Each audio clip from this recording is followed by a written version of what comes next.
भगवते वासुदेवाय। ओम नमो भगवते वासुदेवाय। ओम नमो भगवते वासुदेवाय।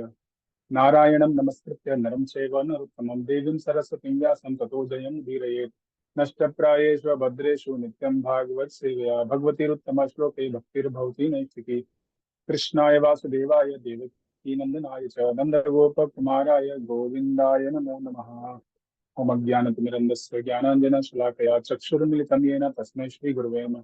ओम विष्णुपदाय कृष्णप्रेष्ठाय भूतले श्रीमते भक्तिवेदांत स्वामिनिति नाम्ने नमस्ते सारस्वती देवे गौरवाणी विचारिणे निर्विशेष शून्यवाद पाश्चात्य देशतारिणे। जय श्री कृष्ण चैतन्य प्रभु नित्यानंद श्री अद्वैत गदाधर श्रीवासादि गौर भक्तवृंद। हरे कृष्णा कृष्णा कृष्णा हरे हरे हरे राम राम राम हरे हरे। हरे कृष्णा, आपका स्वागत है आज के श्रीमद् भागवतम क्लास में। हम लोगों ने अभी तक देखा है कैसे सूत गोस्वामी को 6 प्रश्न किए जाते हैं नैमिषारण्य के ऋषि मुनियों द्वारा। और अब ये द्वितीय अध्याय में वो एक एक करके उसका उत्तर दे रहे हैं। पहले प्रश्न का उन्होंने उत्तर दिया कि पहला प्रश्न क्या था। पहला प्रश्न था कि सारे मानवता का परम कल्याण क्या है। तो परम कल्याण है भक्ति, शुद्ध भक्ति। सवै पुंसाम परो धर्म ये तो भक्ति रघुसुदे अहेतु की अप्रतिहता ये आत्मा सुप्रसिद्ध। सुप्रसिद्धि इसके द्वारा इनका परम कल्याण होगा, परम आनंद की प्राप्ति होगी। अब वो द्वितीय प्रश्न का उत्तर देंगे कि सार क्या है सारे शास्त्रों का। तो इन दोनों प्रश्नों का उत्तर एक ही है। इसके विषय में हम चर्चा करेंगे आज। हम लोग पढ़ रहे हैं 7वां श्लोक। स्कंद 1 अध्याय 2 दिव्यता तथा दिव्य सेवा। वासुदेवे भगवती भक्ति योग प्रयोजितः जनयति आसु वैराग्यम ज्ञानम च यत् हेतुकम्। भगवान श्री कृष्ण की भक्ति करने से मनुष्य तुरंत ही अहेतुक ज्ञान तथा संसार से वैराग्य प्राप्त कर लेता है। तो सारे शास्त्रों का जो सार है कि आप भगवान की भक्ति करें, उसके द्वारा आपको सारा जो ज्ञान चाहिए हम्म, वह मिल जाएगा आपको, और वैराग्य भी मिल जाएगा। पूरे संसार में लोग ज्ञान और वैराग्य के पीछे ही भागते हैं। हमको नॉलेज चाहिए, कुछ भी है, ये क्यों है वो क्यों है, हाँ प्राइम मिनिस्टर कौन है, ये देश में क्या हो गया, उस देश में क्या हो गया। सब लोग अलग अलग प्रश्न कर रहे हैं। और इस सारे प्रश्नों का जो सबसे महत्वपूर्ण प्रश्न है अपने आत्मा के विषय में और भगवान के संबंध में। सब कुछ के विषय में हम जानना चाहते हैं। क्यों? क्योंकि हम सच्चिद और अनंत बने हैं। हमारे में चित चित मतलब ज्ञान। हम कॉन्शियस होना चाहते हैं, सब कुछ जानना चाहते हैं। छोटा बच्चा भी है तो देखेंगे वो प्रश्न करता रहता है। और पहले भी ने चर्चा की है कि हर एक स्तर पे आप संसद में चले जाइए वहाँ प्रश्न उत्तर हो रहा है, विश्वविद्यालय में स्कूलों में चले जाइए वहाँ प्रश्न हो रहा है, न्यूज चैनल पे चले वहाँ प्रश्न हो रहा है। तो हर जगह लोग प्रश्न उत्तर कर रहे हैं। लेकिन ये प्रश्न उत्तर किस लिए कर रहे हैं? अपने स्वार्थ के लिए कर रहे हैं, अपने इंद्रियों की संतुष्टि के लिए कर रहे हैं। असली प्रश्न उत्तर करना है अपने आत्मा की शुद्धिकरण के लिए। कैसे हम भगवान के साथ अपना संबंध भी, तो वह भक्ति कर सकता है। और भक्ति करने से आपको अलग से ज्ञान और अलग से वैराग्य की आवश्यकता नहीं है। वैराग्य क्या है? वैराग्य 2 चीजें होती हैं। वैराग्य का एक होता है विगत राग। एक मतलब है विगत राग। हम्म, और दूसरा मतलब है विशेष राग।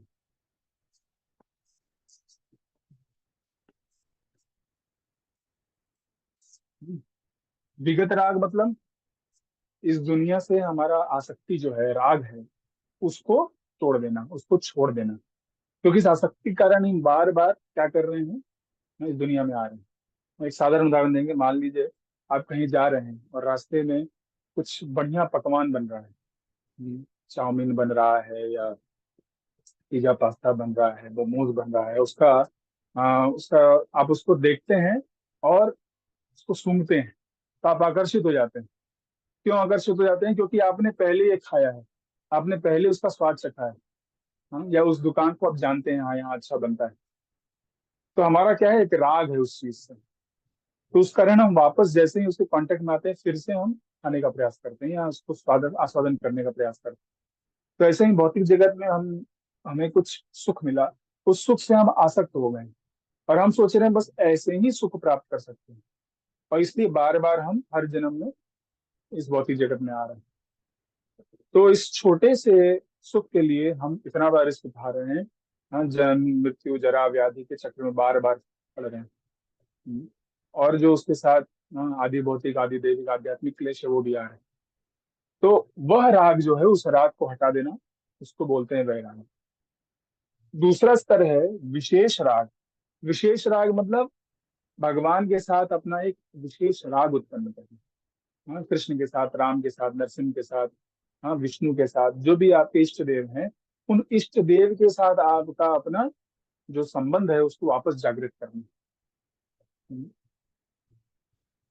तो एक तरफ है कि भौतिक जगत से हम विरक्त हो रहे हैं, और भगवान से हम और आसक्त हो रहे हैं। तो आसक्ति गलत नहीं है, आसक्ति तो रहेगी, बिना आसक्ति के जीव रह ही नहीं पाएगा। हाँ, लेकिन भौतिक न करके उसको आध्यात्मिक करें। तो ये यहाँ पे कह रहे हैं, ये दोनों हमारा जो सारे वस्तुओं के प्रति सही ज्ञान है, ज्ञान मतलब सही देखने का तरीका। जैसे एक छोटा बच्चा है, उसको एक माँ देखेगी तो माँ सोचेगी कि ये उसकी माँ उसको एक प्रेम करना चाहेगी, उसकी सेवा करना चाहेगी। लेकिन उसी बच्चे को अगर एक शेर देखेगा तो उसको सोचेगा ये तो मेरा ब्रेकफास्ट है। हाँ? तो वस्तु सेम है, लेकिन दृष्टिकोण अलग होने के कारण उनका बिहेवियर अलग है। तो सही ज्ञान, शुद्ध ज्ञान के रूप में प्रॉपरली उनको देखना, उनको बाजी बोलते हैं see things as it is. वो जिस तरह है, वो जो असलियत में है, वो देखना। कि वो भगवान की संपत्ति है, भगवान के भक्त हैं, भगवान के अंश हैं, और वह भगवान की सेवा में इस्तेमाल होना चाहिए। तो यह भगवान की भक्ति करने से अपने आप प्राप्त होगा, और यही सारे शास्त्रों का सार है। हम्म। हम्म। तो आगे चल के इसके विषय में और इस भक्ति को कैसे प्राप्त किया जो बताया जा रहा है, इसलिए छठे और सातवें में पहले दो जो प्रश्न उनका एक तरह से उत्तर दे रहे हैं कि जो परम कल्याण है वह भक्ति के द्वारा हो सकता है। तो यहाँ पे परम कल्याण का एक तरह से आपको ज्यादा बताया जा रहा है कि ज्ञान और वैराग्य आपको प्राप्त होगा भक्ति के द्वारा, इसलिए भक्ति करें। और ये सारे शास्त्रों का सार भी है। तात्पर्य, भगवान कृष्ण की भक्ति में सेवा को जो लोग भौतिक भावात्मक व्यापार की भांति मानते हैं, वे यह तर्क कर सकते हैं कि शास्त्रों में तो यज्ञ, दान, तपस्या, ज्ञान, योग तथा इसी प्रकार की दिव्य साक्षात्कार की विधियों की संस्तुति की गई है। उनके मतानुसार भक्ति अर्थात भगवान की भक्तिमय सेवा तो उन लोगों के लिए है जो उच्च कोटि के कर्म नहीं कर पाते हैं। सामान्यतः यह कहा जाता है कि भक्ति उपासना पद्धति तो शूद्रों, वैश्यों तथा अल्प बुद्धिमान स्त्री वर्ग के लिए है, किंतु ये वास्तविक तथ्य नहीं है। भक्ति समस्त भक्ति मार्ग समस्त दिव्य कर्मों में सर्वोपरि है। फलतः यह उत्कृष्ट होने के साथ साथ सरल भी है। यह उन भक्तों के लिए उत्कृष्ट है जो परमेश्वर से संपर्क स्थापित करना चाहते हैं, और यह उन नव दीक्षितों के लिए सुगम है जो भक्ति रूपी घर की दहलीज पर है। तो यहाँ पे बता रहे हैं कि भक्ति का जो पद्धति है उसको कई लोग बोलते हैं कि यह तो स्त्रियों के लिए है, शूद्रों के लिए जो कुछ कर नहीं पाते हैं। अगर आप सही में आप शक्तिमान हैं, आप विद्वान हैं, आप में दम है, तो आप ज्ञान करें, आप यज्ञ करें, आप दान करें, तपस्या करें। हाँ, तो क्या होगा, तपाना पड़ता है ना शरीर को। हाँ, तब जा करके हमें सिद्धि प्राप्त हुई। तो भुक्ति मुक्ति सिद्धि कामी है लोग। हाँ, इनको अपना इंद्र तृप्ति करना है, सिद्धि प्राप्त करना है, लोगों को दिखाना है, तो इसलिए वो ये कठिन मार्ग लेना चाहते हैं। हाँ, कोई भी चीज आसान है इसका मतलब ये नहीं कि वो इम्पोर्टेंट नहीं है। जैसे हम लोग सांस लेते हैं, हम्म, हमको पता भी नहीं चलता दिन में कितनी बार सांस ले लिया हमने, कोई काउंट ही नहीं है। लेकिन इसका मतलब ये नहीं कि सांस लेना इम्पोर्टेंट नहीं है। अगर सांस आप नहीं लेंगे तो जीवित नहीं रहेंगे। हर व्यक्ति सांस लेता है। छोटे से छोटा जीव है, कुत्ता, बिल्ली, ये भी सांस लेता है। इसका मतलब ये नहीं कि सांस लेना फालतू काम है और नहीं तो कोई जरूरत नहीं है इसका, नहीं, वो बहुत महत्वपूर्ण है हर एक जीव के लिए। तो ऐसे ही भक्ति करना भी हर एक जीव के लिए बहुत महत्वपूर्ण है। तो जो शुद्ध भक्त होते हैं उनके लिए बहुत उत्कृष्ट है ना, और इस भौतिक संसार में रहते हुए भी भगवान के ध्यान में पूरी तरह मग्न रह सकते हैं। हाँ, और जो शुरुआती लोग हैं, वो भक्ति के दहलीज पे हैं, उनके लिए सुगम भी है, बहुत आसानी से करना है। क्या करना है, सुनना है कृष्ण के विषय में। हाँ, जैसे प्रतिदिन हम लोग ये कक्षा कर रहे हैं, आप आइए बैठिए सुनिए। नहीं सुन पा रहे हैं हम बाद में इसको यूट्यूब पे डाल देते हैं, आप लोग सब सुन सकते हैं। तो सुगम है, कहीं भी रह के पूरे विश्व में जो आदमी इसका फायदा उठा सकता है। और प्रैक्टिस करने को क्या है, हमें नाम जप करना है, हरे कृष्ण कृष्ण कृष्ण हरे हरे, हरे राम राम राम हरे हरे। इन नामों का उच्चारण करना है। हाँ, इसके लिए क्या चाहिए, सिर्फ जीवा चाहिए और सुनने के लिए कान चाहिए, जो हमको मिला हुआ है। अगर हमारी इच्छा है तो हम नाम जप कर सकते हैं। तो इस तरह कोई भी व्यक्ति ना, बच्चा है वो भी प्रार्थना इसमें आ सकता है, जो बूढ़ा है वो भी कर सकता है, बड़े बड़े विद्वान, बड़े बड़े धर्मशास्त्री, अर्थशास्त्री, राजनीतिज्ञ, हाँ, सभी लोग इसमें आ सकते हैं। कोई इसमें रोक टोक नहीं है। यहाँ तक कि कई सारे जो पशु हैं वो भी इसमें भाग ले सकते हैं। हाँ, हनुमान जी जो है वो सबसे बड़े भक्त हैं भगवान राम। और वह किस रूप में है? वानर रूप में। जटायु जो है वह एक गिद्ध था, इसने भी भक्ति की भगवान। हम्म, तो कोई भी रोक टोक नहीं कि ये भौतिक चीजों के कारण कोई भक्ति न कर सके, तो इतना सुगम है। लेकिन यह सर्वोपरि मार्ग है। भगवान स्वयं गीता में करते हैं कि जो भक्ति योगी होता है वह सबसे उत्तम होता है। हम्म, समय युक्त तमो मत बोलते हैं कि मद गतेर अंतरात्मा, जो छठा चैप्टर उसका आखिरी श्लोक में बोलते हैं। कि श्रद्धावान भजते यो माम समय युक्त तमो मत है, मेरा मत है। हर व्यक्ति का अपना मत है, तो भगवान का भी अपना मत है। भगवान के मत के अनुसार जो भक्त है उनका वो सबसे बड़ा योगी है। योगी नाम अभी सर्वेशान मद गति अंतरात्मा, श्रद्धावान भजते यो माम समय युक्त तमो मत। तो सर्वोपरि मार्ग है। तो इस तरह से हम अगर देखेंगे तो हमें ये मौका मिल रहा है, ये सर्वोत्कृष्ट पद्धति को पालन करने का और भगवान के साथ अपना संबंध जागृत करने का। तो हर एक व्यक्ति कर सकता है। हाँ, लेकिन इसका मतलब ये नहीं है कि यह कोई निकृष्ट मार्ग है, सिर्फ कमजोर वर्ग के लिए, लोगों के लिए नहीं, हर व्यक्ति के लिए। पूर्ण पुरुषोत्तम भगवान श्री कृष्ण का सानिध्य प्राप्त करना एक महान विज्ञान है, और यह सब जीवों के लिए खुला हुआ है, जिसमें शूद्र, वैश्य, स्त्रियां तथा शूद्र से भी निम्न कुल में उत्पन्न लोग सम्मिलित होते हैं। तो फिर गुण संपन्न ब्राह्मणों तथा महान स्वरूप सिद्ध राजाओं जैसे उच्च कोटि के लोगों के विषय में कहना ही होता है। यज्ञ, दान, तप इत्यादि नाम से प्रचलित अन्य उच्च कोटि के कार्य, ये सभी सूत्र उप सिद्धांत हैं जो शुद्ध तथा वैज्ञानिक भक्ति पद्धति का अनुगमन करते हैं।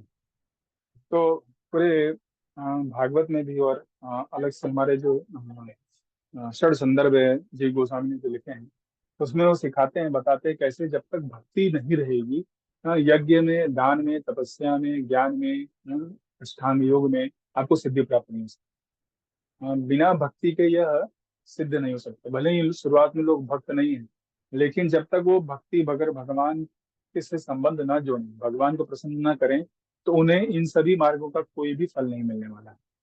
तो ऐसे ही है जैसे हमारे इस रूम में फैन है, ट्यूबलाइट है, हाँ, हम लोग मोबाइल चार्ज करते हैं, लैपटॉप पे काम करते हैं, हाँ, हीटर लगा सकते हैं, ठीक है, ये सारी चीजें इस्तेमाल करते हैं। लेकिन अगर बिजली नहीं रहेगी, इलेक्ट्रिसिटी नहीं रहेगी, तो ये सब किसी काम का नहीं है, सब व्यर्थ है।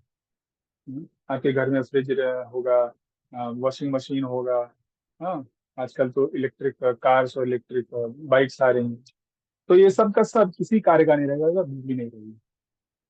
तो बिजली के द्वारा ही वह कार्य करते हैं। तो इसी तरह ये सारी जो पद्धतियां हैं बिना भक्ति के कार्य कर ही नहीं सकती। तो भक्ति एलिमेंट होना बहुत जरूरी है। तो इसलिए रिकमेंड कर रहे हैं कि आप 100% भक्ति करिए, डायरेक्ट भक्ति करिए। आपको बहुत भूख लगी है और आप बहुत पेमेंट करते हैं, और आपको क्या पैकेट बन के आता है खाने का, जब आप उसको खोलते हैं तो उसमें क्या मिलता है? एक चावल का दाना मिलता है। बिरयानी बनाया और बिरयानी का एक चावल का दाना आपको दे दिया, तो बिरयानी है, लेकिन क्या है?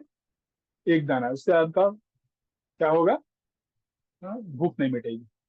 तो भूख मिटाना है तो सफिशियंट चाहिए ना। आजकल लोग मंगाते हैं, जोमेटो से, स्विगी से मंगाते हैं, तो वो पूरा क्वांटिटी होना चाहिए, तब आपकी भूख मिटेगी। तो इसलिए डायरेक्ट शुद्ध भक्ति करने को बोला जाए कि उसमें आपको संपूर्ण 100% प्राप्त होगा फल। और ज्ञान, यज्ञ, तपस्या, इस सब से क्या है, इसमें बहुत छोटा सा बस एक दाना आपको भक्ति का एलिमेंट मिलेगा, और उसी में आपको संतुष्ट होना पड़ेगा। हम्म। तो यह सारे के सारे जो कार्य हैं, ये सब के सब उप सिद्धांत है।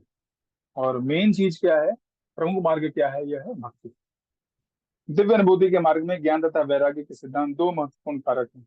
संपूर्ण आध्यात्मिक विधि भौतिक तथा आध्यात्मिक प्रत्येक वस्तु के पूर्ण ज्ञान तक ले जाती है, और इस पूर्ण ज्ञान का फल यह होता है कि मनुष्य भौतिक राग से विरक्त होकर आध्यात्मिक कार्यों में निरत हो जाता है। भौतिक राग से विरक्त होने का अर्थ पूर्ण रूप से निष्क्रिय हो जाना नहीं, जैसा कि अल्प ज्ञान वाले लोग सोचते हैं। तो इसमें ज्ञान और वैराग्य की उसमें चर्चा कर रहे हैं। हाँ, ज्ञान क्या है ना? ज्ञान मतलब भौतिक तथा आध्यात्मिक प्रत्येक वस्तु के पूर्ण ज्ञान को प्राप्त करना। कि यह भौतिक शक्ति और आध्यात्मिक शक्ति दोनों को समझना। भगवान गीता में अर्जुन को बोलते हैं कि अब मैं तुम्हें ऐसा ज्ञान बताऊंगा कि तुम दोनों भौतिक शक्ति और आध्यात्मिक शक्ति दोनों को समझ पाओगे, और तुम्हें और कुछ जानने की आवश्यकता नहीं रह जाएगी। तो सारे शास्त्रों का, सारे वेदों का जो सार है वो यहाँ बताया जा रहा है, वो ज्ञान आपको मिलेगा। एक बार एक व्यक्ति प्रभुपाद जी से प्रश्न करते हैं कि तो आप सब कुछ जानते हैं? हाँ, तो बोले जो कृष्ण बताते हैं हम वो सब जानते हैं। बोले ये जो बिल्डिंग है, इस बिल्डिंग में कितनी वो है, खिड़कियां हैं बताइए। तो प्रभुपाद जी बोलते हैं जो मृग तृष्णा होती है, जो मोह, माया होती है, माया में कितना खिड़की, और जान के क्या करेंगे। तो असली चीज है कि कैसे हम भगवान के साथ संबंध जोड़ें, है न कि यह चीजें पर एग्जैक्ट डिटेल पता करेंगे किसमें क्या है। हाँ, कितने सारे कण हैं इस पूरी पृथ्वी में, उसका पता करें। वो पता कर भी लेंगे तो उससे आपको जीवन में क्या फायदा। तो असली ज्ञान वो है जिससे कि आप अपने जो गंतव्य है भगवत धाम को प्राप्त कर सकें। तो तब होगा जब आप समझें कि सब भौतिक वस्तु क्या है, आध्यात्मिक वस्तु क्या है, उनके बीच का अंतर, और कैसे दोनों को भगवान की सेवा में लगाना। तो ये पूर्ण ज्ञान आपको भक्ति से मिलेगा। और दूसरा वैराग्य के बारे में बात करी, जो हमने ऑलरेडी समझाया आपको कि वैराग्य मतलब कि विगत राग, भौतिक राग से विरक्त होने को आ, होना है, लेकिन यह इसका मतलब नहीं पूर्ण रूप से निष्क्रिय हो जाना है। लोग वैरागी लोग जो होते हैं, नहीं हम कुछ नहीं करेंगे, कोई कर्म नहीं करेंगे। ये ऐसा नहीं है। आपको कर्म करना है भगवान की प्रसन्नता के लिए। यज्ञार्थात कर्मणो नत्र लोकोयम कर्मण बंधन। हम भगवान की प्रसन्नता के लिए कार्य करें, वरना आप बंधन में जाएंगे। निष्कर्म का अर्थ है कि ऐसे कर्म ना करना जिनका अच्छा या बुरा प्रभाव पड़े। निषेध का अर्थ सकारात्मक निषेध नहीं है। अनावश्यक कार्यों का निषेध अनिवार्य का निषेध नहीं है। हम्म, तो यहाँ पे कह रहे हैं कि निष्कर्म का अर्थ है कि ऐसा कर्म न करें जिससे कि आपको पुण्य अच्छा मिले, या उसका विकर्मीकरण आपको पाप मिले। पाप पुण्य के परे जाना। हाँ? अकर्म करना एक होता है कर्म, दूसरा होता है विकर्म, तीसरा होता है अकर्म। कर्म मतलब जो आपकी प्रिस्क्राइब ड्यूटी है, जो शास्त्रों में दिया गया है उसको पालन करना, और उससे आपको पुण्य मिलेगा। विकर्म मतलब आप शास्त्रों के विरोध में कार्य करना, और उससे आपको नरक जाना पड़ेगा। लेकिन अकर्म मतलब आप सब कुछ भगवान की प्रसन्नता के लिए कर रहे हैं, उसमें आपका अपना कोई स्वार्थ नहीं है। इसी प्रकार भौतिक रूपों से व्यक्ति का अर्थ सकारात्मक रूप को नकारना नहीं है। भक्ति उपासना भक्ति को सकारात्मक रूप की अनुभूति के लिए निमित्त है। जब सकारात्मक रूप का साक्षात्कार हो जाता है तो नकारात्मक रूप स्वतः विलग हो जाते हैं। तो यहाँ पे गोपा जी उन लोगों के विषय में चर्चा कर रहे हैं जो भक्ति को ये सोचते हैं कि सब कुछ छोड़ दो। हाँ? क्योंकि हम भौतिक जीवन में खाते थे तो खाना छोड़ दो। हाँ, विज्ञान के विषय में जानते थे, बात कर रहे थे, और विज्ञान के विषय में बोलना बात कर दो, छोड़ दो। हम व्यक्तियों के साकार रूप से आकर्षित होते थे, अब हम भगवान का भी जो साकार रूप है उसको भी छोड़ देंगे। नहीं, हम ये सकारात्मक विधि का पालन करेंगे। भगवान के विषय में हम सुनेंगे, भगवान के विषय में बोलेंगे, उनके विषय में चर्चा करेंगे, उनके विज्ञान को समझेंगे। हाँ, उनका जो सकारात्मक रूप है, विग्रह, अर्श विग्रह के रूप में वो प्रकट हुए हैं, उनकी सेवा करना। लोग बोलते हैं मंदिर स्थापित करने की क्या आवश्यकता है, उससे अच्छा तुम हॉस्पिटल बना दो, उससे अच्छा तुम गरीबों में बांट दो। तो इन लोगों को अगर देखा जाए तो ज्ञान तो बहुत देते हैं, लेकिन स्वयं कितना गरीबों का वो सेवा करते हैं। कितने हॉस्पिटल खोलते हैं। हाँ? अपने लिए वो 10 बिल्डिंग बना लेंगे पूरे भारत भर में, लेकिन एक हॉस्पिटल को वो नहीं खोल सकते। और सारा ज्ञान सिर्फ जो लोग भक्त लोग हैं उनको बोलते हैं। तो सकारात्मक जो सेवा है इससे हमारा भगवान के साथ संबंध जुड़ता है, और हम धीमे धीमे भगवान के धाम जाने का प्रयास करें, ये सबसे महत्वपूर्ण है। आप जब तक यहाँ रहेंगे तब तक यहाँ पे आपको जन्म मृत्यु जरा व्याधि का चक्र फंसा रहेगा। भले ही बहुत बड़े आप, जैसे लोग अमेरिका में थे, लोग सोचते थे कि हमारी सिक्योरिटी, हमारा जो देश है, हमारा जो सेना है, हमको किसी भी उससे बचा सकता है, किसी भी परेशानी से बचा सकता है। तो 2001 में वहां पे जो WTC टावर थे उनके ऊपर अटैक हो गया एरोप्लेन के द्वारा, कितने हजारों लोग मारे गए। तो भले ही यहाँ सबसे शक्तिशाली देश के नागरिक हों, तब भी कोई ये गारंटी नहीं ले सकता कि मृत्यु नहीं होगी, कोई आपदा नहीं आएगी। तो अगर सही में आपको सुरक्षा चाहिए तो सुरक्षा ही, असली सुरक्षा भगवान कृष्ण दे सकते हैं। प्रहलाद को मारने के लिए कितना कोशिश किया नरसिंह, ये हिरण्यकशिपु ने। नरसिंह देव स्वयं आए उनको बचाने के लिए। हम्म। माता सीता को रावण उठा के ले गया था, भगवान ने पूरा युद्ध करके उनको बचाया। तो भगवान जब आपको स्वयं सुरक्षा देते हैं तब वो असली सुरक्षा है। और मान लीजिए सुरक्षा नहीं भी हो रही, जैसे अभिमन्यु के केस में सुरक्षा नहीं होती, लेकिन वो भगवान अपने धाम लेते जाते। तो हर एक स्थिति में हमें भगवान के साथ संबंध जोड़ने का प्रयास करना चाहिए, और वह उनकी सकारात्मक सेवा करने से होगी। सकारात्मक रूपों से, उनका नाम लेकर के, उनके बारे में सुन करके, उनके विग्रहों की सेवा कर। हरे कृष्ण प्रभु जी, 8:30 के क्लास का टाइम हो चुका है। हाँ ठीक है, आप अगर जाना चाहें तो जा सकते हैं, हम भी छोड़ देते हैं आप। ओके, धन्यवाद प्रभु जी, दंडवत प्रणाम। अरे, तो इसी प्रकार भक्ति उपासना पद्धति जीव का सर्वोच्च धर्म होने के कारण उसे भौतिक इंद्रिय सुख से बाहर निकालती है। यही शुद्ध भक्त का लक्षण है, वरना तो मूर्ख होता है। नहीं वह निकृष्ट शक्तियों में लगा रहता है, नहीं उसके पास भौतिक मूल्य होते हैं। यह केवल शुष्क चिंतन से संभव नहीं है। तो यहाँ बता रहे हैं कि यह सर्वोच्च धर्म, तो सर्वोच्च धर्म, सर्वोच्च मार्ग उन्होंने पूछा था, तो सर्वोच्च मार्ग होने का कारण भक्ति है, और यह जीव को इस भौतिक संसार से निकाल सकता है। हाँ, तो शुष्क चिंतन से नहीं, यह केवल भगवत कृपा से ही संभव हो पाता है। निष्कर्ष ये है कि जो शुद्ध भक्त है वह अन्य सभी उत्तम गुणों से पूर्ण होता है, अर्थात ज्ञान वैराग्य आर्थ। किंतु इसमें केवल ज्ञान तथा वैराग्य होता है, तो भक्ति उपासना पद्धति के नियमों के से ठीक से परिचित हो यह आवश्यक नहीं है। भक्ति मानव जाति का सर्वश्रेष्ठ धर्म है। तो सारे में बोल रहे हैं कि भगवान की भक्ति करना सारे मानवों का परम धर्म है। हाँ, धर्म मतलब ऑक्यूपेशनल ड्यूटी बोलते हैं तो, इसलिए तात्पर्य में बता रहे थे कि आपका कर्तव्य, इसके द्वारा आपका क्या हो रहा है, मेंटेनेंस हो रहा है। आपका पालन हो रहा है, आपके अस्तित्व का, आप अपने अस्तित्व को मेंटेन कर पाते। तो भागवत में एक श्लोक आता है जो प्रहलाद महाराज बोलते हैं 5वें स्कंद में, यस्य अस्ति भक्तिर् भगवती यत्किंचन सर्वैर्गुणैः तत्तस्मात् सत्यसुरा हराव भक्तस्य कुतो महद्गुणा मनोरथेन धावतो भज। कि जो व्यक्ति भक्त है उसमें सारे देवताओं के गुण अपने आप आ जाते हैं, लेकिन जो अभक्त है उसमें कोई गुण नहीं है, वो बस अपने मनोरथ के ऊपर चल रहा है। तो उसके जो अच्छे गुण है वो बस, एक समय आएगा जब उसका स्वार्थ जिस दिन अ, खतरे में पड़ेगा, वो अपना असली रूप दिखाएगा। जैसे कंस जो था, वह माता देवकी को लेके जा रहा था। वो उनकी बहन थी और बड़ा प्रेम दिखा रहा था, खुद वो उनका रथ चला रहा था उनके विवाह के दिन। अचानक हम्म, यह भविष्यवाणी होती है कि जो 8वां गर्भ होगा उसके द्वारा तुम्हारी मृत्यु होगी। तुरंत वह रथ छोड़ देता है, तलवार निकालता है, और एक हाथ से उसका बाल पकड़ता है, देवी पर गला काटने वाला। तो वहां पे वसुदेव जी ने उन्हें बचाया किसी तरीके से।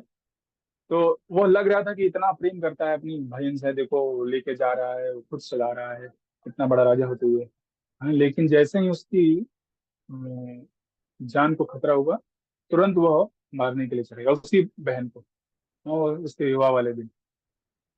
तो इस तरह जो भगवान की भक्ति नहीं करते हैं उनमें हो सकता है कुछ सद्गुण दिखाई दे रहे हैं, लेकिन वो ज्यादा देर नहीं रहेंगे।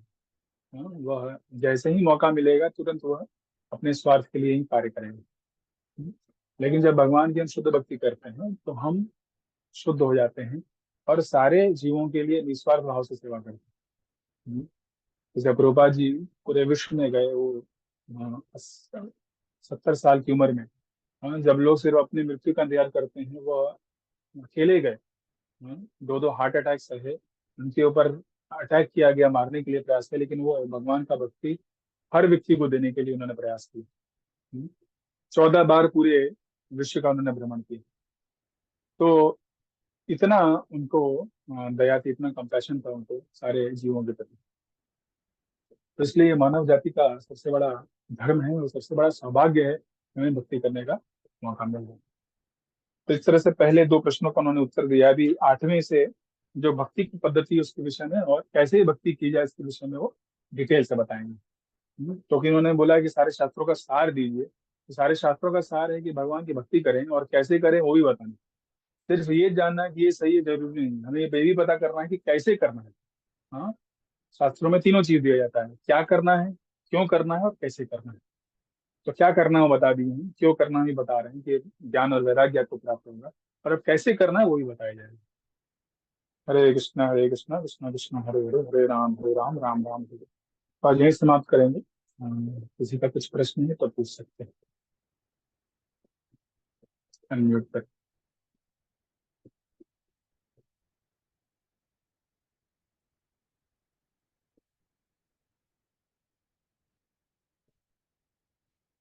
हरे कृष्णा प्रभु जी, दंडवत प्रणाम।